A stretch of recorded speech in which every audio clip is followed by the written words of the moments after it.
बीच America ने भारत से लौट रहे एक ईरानी युद्धपोत को श्रीलंका के पास हमला करके डुबो दिया है। हमले में अब तक 87 ईरानी नौसैनिक मारे गए। ये युद्धपोत भारत में आयोजित एक नौसेना अभ्यास में शामिल होकर वापस लौट रहा था। पहले से ही घात लगाकर बैठी अमेरिकी नौसेना की पनडुब्बी ने इस पर भीषण हमला कर दिया।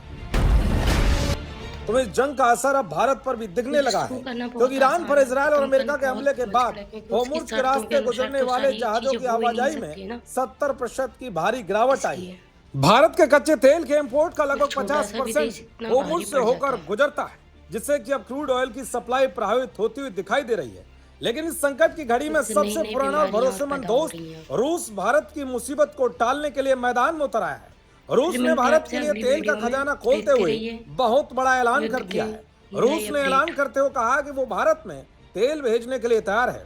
रूस ने कहा है कि अगर पश्चिम एशिया से तेल की आपूर्ति प्रभावित होती है तो वो भारत को लगभग 95 लाख बैरल कच्चा तेल भेजने के लिए तैयार है।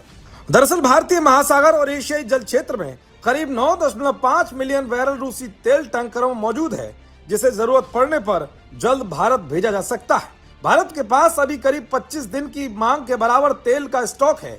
ये स्टॉक लंबे समय के संकट से निपटने के लिए पर्याप्त नहीं है। भारत दुनिया का तीसरा सबसे बड़ा तेल उपभोक्ता है और अपनी जरूरत का करीब 90% कच्चा तेल आयात करता है।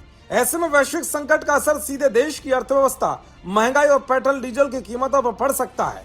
इसी स्थिति को देखते हुए रूस ने भारत को अतिरिक्त तेल उपलब्ध कराने की पेशकश की है। यानी रूस हमेशा की तरह भारत का साथ देने के लिए सामने आ गया है, जो बताता है कि ये दोस्ती फायदे नुकसान की नहीं बल्कि पारंपरिक है और अटूट विश्वास की है। युधिष्ठिर उपाध्याय की रिपोर्ट, जी मीडिया।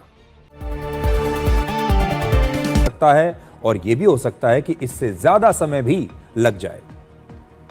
किसी युद्ध को शुरू करना बहुत आसान होता है, लेकिन उसे सही समय पर अपनी शर्तों पर खत्म करना बेहद मुश्किल होता है। आपको याद होगा, रशिया के राष्ट्रपति व्लादिमीर पुतिन ने भी कहा था कि उनकी सेना सिर्फ 2 हफ्तों में यूक्रेन पर कब्जा कर लेगी। लेकिन आज रशिया और यूक्रेन का ये युद्ध अपने 5वें वर्ष में प्रवेश कर चुका है।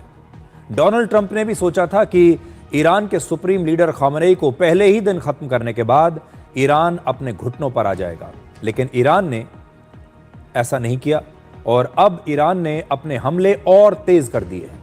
आज पूरी दुनिया ये जानना चाहती है कि अमेरिका का प्लान बी क्या है, यानी अमेरिका ने यह युद्ध किस उद्देश्य के साथ शुरू किया था, और अगर उसमें उसे मनचाहे नतीजे नहीं मिले तो फिर अमेरिका के पास कोई प्लान बी है भी या नहीं। अमेरिका क्या करेगा?